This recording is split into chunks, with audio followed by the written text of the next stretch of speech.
Hi everyone, Dr. Nash here.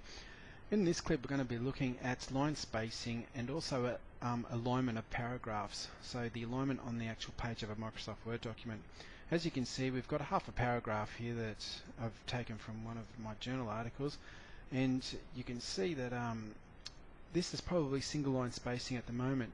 Generally for your assessment you will always try and find out what the person marking your work wants. Generally it's 1.5, sometimes double line spacing, so it's best to find out exactly what the specifications are that they're asking for. If you don't get any specifications, I'd say to you use at least a minimum of 1.5 line spacing. However, what we might do is we'll make this a double just to demonstrate it. So one way we can do this is just by colouring it all as usual. Now our line spacing button on Microsoft Word 2012 is the one up here, so I could either go up here and make it double through that way, and obviously you can see it changing there. The other way we can do it is by right clicking on what we've selected there and going to paragraph, and in paragraph we've also got line spacing at this section here where we can go in and we can make it double.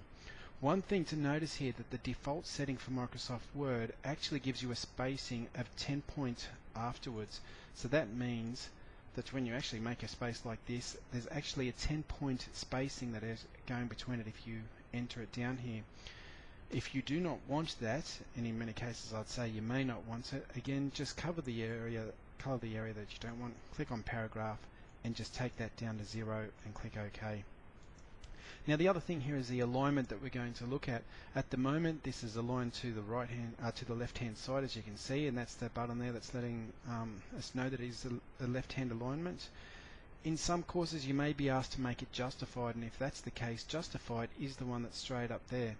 Alternatively, so you could change it to go like that.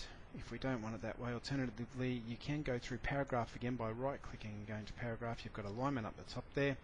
We go to justified and we click OK, and that's going to bring it straight as well. So hopefully that's given you a few pointers on it. Remember, just see what the criteria of your assessment says, and if it relates to any of that information, make sure you follow what the criteria is. And as always, it's not what happens to you, it's what you do about it, and keep on studying.